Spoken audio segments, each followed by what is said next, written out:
They called him Commander Virex of the Varn Dominion, a living legend among his kind.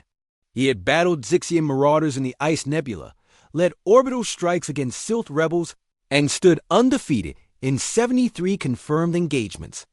When he appeared before the High Council of Unified Species, his scales dulled and his voice low, silence gripped the chamber. "Why did you request his hearing, Commander?" asked Chancellor Zelenar, his voice bored. Unimpressed, Virex's only remaining eye burned with something rarely seen among his kind fear. "Because you do not understand what humans are." A murmur rippled through the assembly. Humans were primitive, newcomers, curious, yes, but dangerous? No one feared them.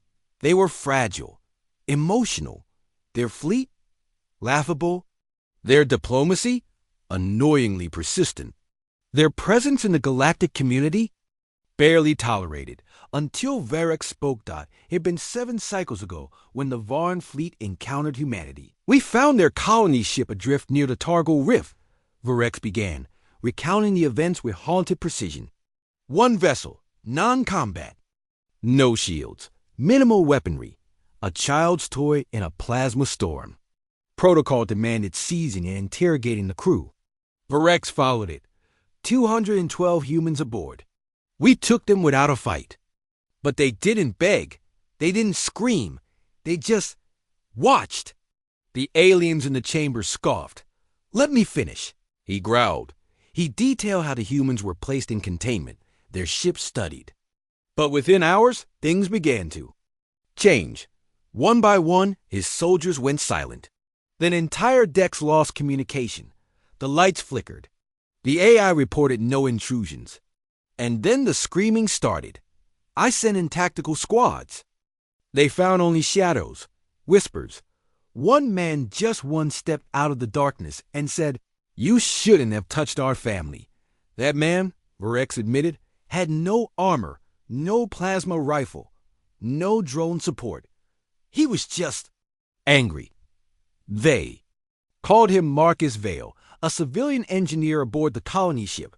No military rank, no combat training. But within 20 hours, he had overridden the Varn flagship systems, used the environmental controls to weaponize the ship, and turned the Varn's own drones against them.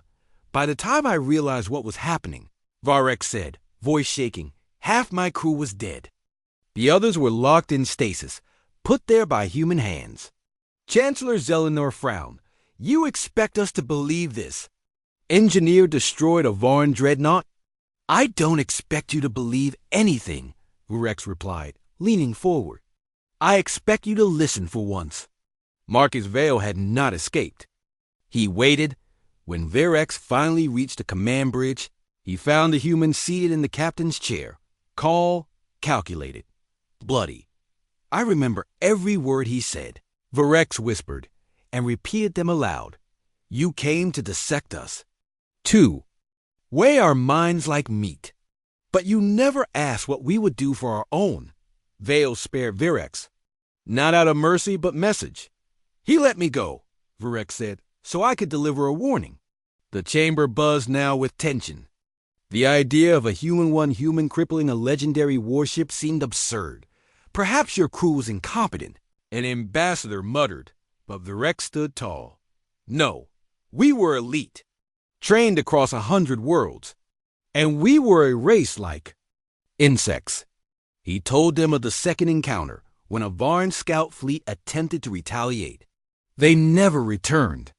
Only a video feed arrived, showing a human child drawing a picture of stars with one sentence below. "Come again. We'll draw in red." Someone in the chamber laughed nervously. "Surely you're exaggerating. They're only human." Rick's tail twitched.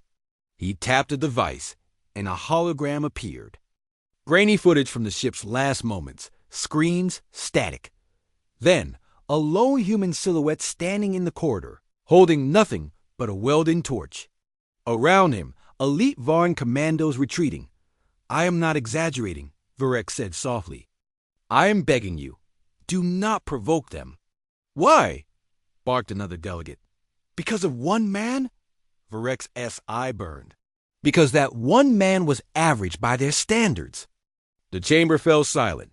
You see them as soft, weak, but humans are not measured by peace. They are measured by what they do when peace dies. He showed the final image, an ancient Terran quote burned into his ship's internal display.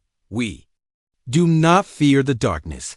We are the thing that hunts in it. Later that night, alone in his quarters, Chancellor Zelenar rewatched the footage. Again and again, the human's eyes. That look. It wasn't rage or hatred. It was resolve. A quiet kind of wrath, the kind that doesn't burn out. And for the first time in his long, comfortable life, he locked his door.